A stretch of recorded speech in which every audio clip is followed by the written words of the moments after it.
Hello students, आज हम बात करेंगे question number 14 of exercise 6.5 class 10th के बारे में।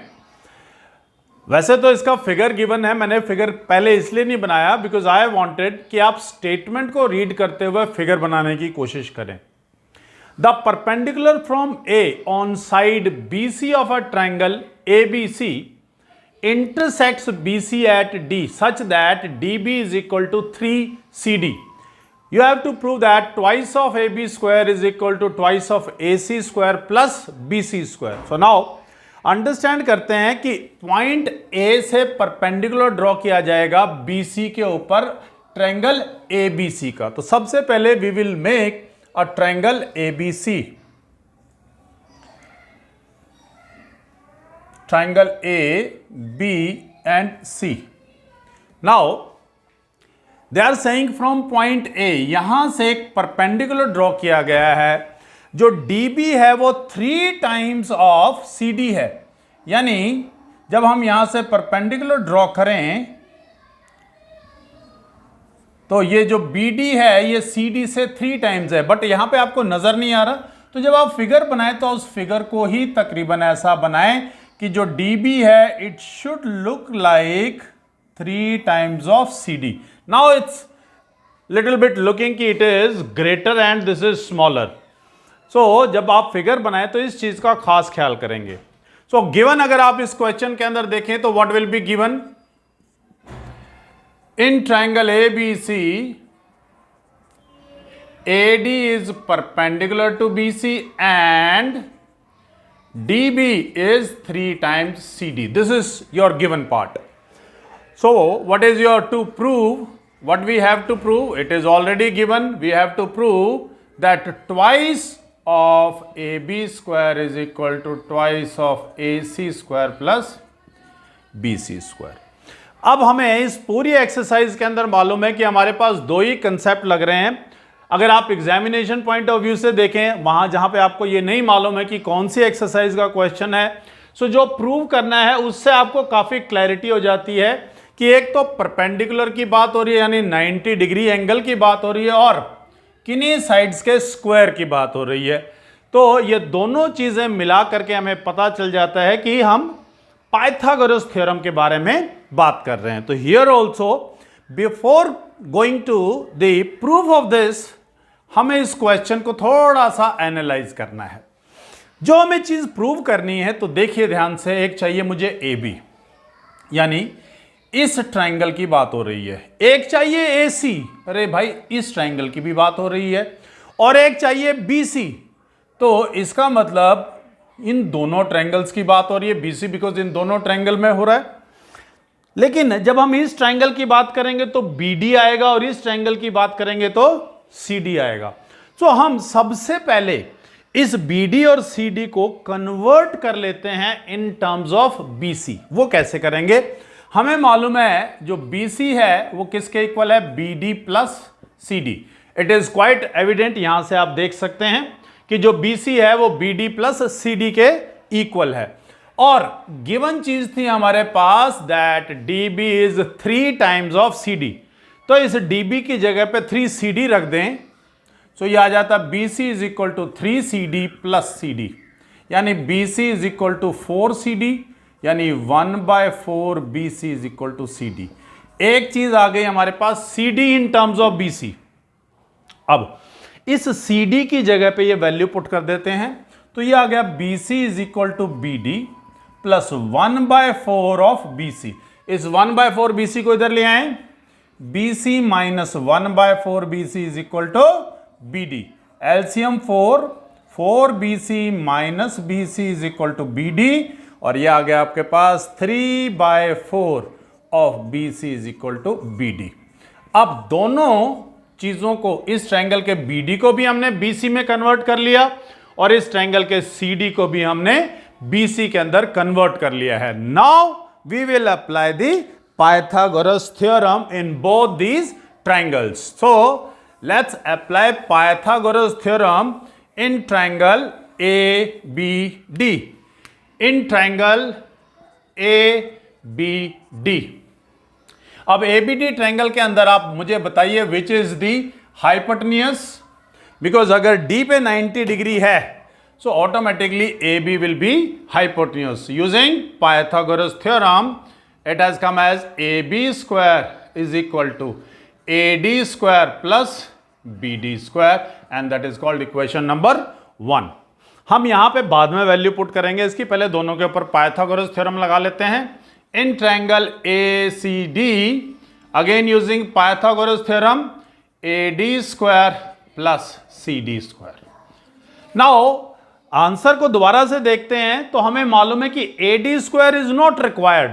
तो क्या करते हैं, सबट्रैक्टिंग, क्योंकि ए डी खत्म हो जाएगा यहां पे A D square, subtracting equation number 1 from equation number 2. तो ये आ गया A C square minus A B square is equal to A D square plus C D square minus A D square minus B D square. This A D square is cancelled with this A D square. Now it is left A C square minus A B square is equal to, now will put the value of C D. C D was 1/4 of B C, 1/4 B C whole square minus BD was 3/4 of BC whole square. Now हमें मालूम है कि इनको square करेंगे और solve करेंगे और अपने आंसर तक पहुंचने की कोशिश करेंगे. Now let's see, ये आ गया A C square minus A B square, 1/4 का स्क्वायर हो गया 1/16 B C square minus 9/16 BC square. अब एलसीएम इज 16, तो A C square minus A B square is equal to LCM is 16, that has come as B C square minus 9 BC square. Plus का 1 और minus का 9, that is minus का 8 BC square. A C square minus A B square is equal to minus 8/16. अब 8 1s are 8 2s are 16. Will do the cross multiplication, तो ये आ गया twice of A C square minus twice of A B square minus B C square. इस B C square को इधर ले आते हैं और इस 2 ए बी स्क्वायर को इधर, twice of A C square plus B C square is twice of A B square, और यही हमें प्रूव करना था. चलिए क्वेश्चन नंबर 15 के ऊपर चलते हैं. कहता है in an equilateral triangle ABC D is a point on side BC. BC side के ऊपर एक पॉइंट डी है सच दैट जो बी डी है वो 1/3 है बीसी का. सो सबसे पहले एक इक्विलेटरल ट्रायंगल बनाते हैं हम एबीसी, जिसके अंदर तीनों साइड्स इक्वल है. This is A, this is B, C. अब डी पॉइंट ऐसा लिया जाए कि वो 1/3 लगे पूरे बीसी का, तो यहां पर हमने पॉइंट. अब सबसे बड़ी प्रॉब्लम यह है कि अरे राइट एंगल ट्रायंगल तो है ही नहीं है, so how can we use Pythagoras theorem. So here हमें यहां पे समझना पड़ेगा कि we have to do the construction. तो गिवन क्या है, सबसे पहले लिखते हैं given in triangle A B C A B is equal to B C is equal to C A, यानी इक्विलेटरल ट्रायंगल हो गया ये. और क्या गिवन था, B D is equal to 1/3 B C where D is a point on B C. अब to prove, क्या prove करना है, ये बिल्कुल गिवन लिखा हुआ है, आराम से आपको बिल्कुल क्लियर नजर आ रहा है. That is 9 A D square is equal to 7 A B square. Now we have to do construction, because हमें परपेंडिकुलर चाहिए. तो हमने क्या करा, ए से ई तक परपेंडिकुलर ड्रॉ कर लिया, A E perpendicular to B C. इसका बेनिफिट क्या हुआ, हमें एक ये राइट एंगल ट्रायंगल आ गया और एक ये राइट एंगल ट्रायंगल आ गया और एक राइट एंगल ट्रायंगल आ गया ए बी ई. सो हमारे पास 3 राइट एंगल ट्रायंगल्स बन गए. तो प्रूफ इन तीनों राइट एंगल ट्रायंगल्स के हम अंदर पाइथागोरस थ्योरम का इस्तेमाल करेंगे. आप कहेंगे कि इन क्वेश्चन को देख के पता कैसे चले कि ये पाइथागोरस थ्योरम है. नंबर 1, पहली चीज तो स्क्वायर जब भी कभी किन्हीं साइड्स का गिवन हो, प्रूव करने के लिए कहा गया हो, तो पहली थिंकिंग आनी चाहिए. दूसरा, अब इक्विलैटरल ट्रायंगल की प्रॉपर्टी आपको याद होनी चाहिए कि एक इक्विलैटरल ट्रायंगल के अंदर जो भी ऑल्टीट्यूड होता है वो मीडियन भी होता है, एंगल बाइसेक्टर भी होता है और perpendicular bisector of the side भी होता है। तो ये याद रखने वाली चीज है। तो सबसे पहले इन ट्रायंगल ए बी ई के अंदर बात करेंगे। ए बी ई के अंदर ए बी इज हाइपोटेन्यूस, तो A B square is equal to A E square plus B E square. अब इस बी ई स्क्वायर का क्या बेनिफिट होगा, क्योंकि B E is half of B C, B E जो है वो हाफ ऑफ बी सी है और B C is A B के इक्वल है और सी ए के इक्वल है, तो हम इसको हाफ ऑफ ए बी भी लिख सकते हैं, लेकिन बाद में करेंगे वो। पहले हम पाइथागोरस थ्योरम लगाते हैं। In triangle A D E, तो ये आ गया आपके पास A D square is equal to A E square plus D E square. अब हमें मालूम है A E is not required, तो हम क्या करेंगे, इक्वेशन नंबर 1 में से इक्वेशन नंबर 2 को सबट्रैक्ट कर देंगे। Subtracting equation number 2 from 1, so left hand side में आ गया आपके पास A B square minus A D square और राइट हैंड साइड में आ गया A E square plus B E square minus A E square minus D E का स्क्वायर। ए ई स्क्वायर से ए ई स्क्वायर कैंसिल हो गया आपके पास। तो अब आपके पास ए बी और ए डी आ चुका है जो आपको आंसर में चाहिए, लेकिन फालतू में क्या और बच गया मेरे पास, एक बचा हुआ है बी ई, एक बचा हुआ है डी ई। तो इसकी तरफ चलते हैं कि ये क्या किया जा सकता है, इसका जो ये एक्स्ट्रा बचा हुआ है, what we can do with this. So let's see, A B minus A D square is equal to B E square minus D E square. अब हमें गिवन था that B D was 1/3 of B C, B D था 1/3 of B सी, और हमने क्योंकि equilateral triangle था तो ये बी ई जो है it is half of B C, तो ये वाला काम तो हमारा चल गया हाफ ऑफ बी सी। अब बात रहेगी डी ई के बारे में।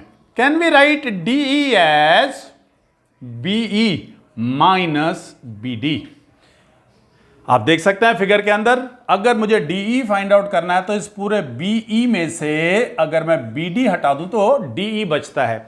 This is the important part जो आपको याद रखना है कि हमें क्या करना है, क्योंकि आंसर में मुझे ना तो डी ई चाहिए ना ही बी ई चाहिए। तो ये बी ई है हमारे पास हाफ बी सी और यह है 1/3 ऑफ बी सी।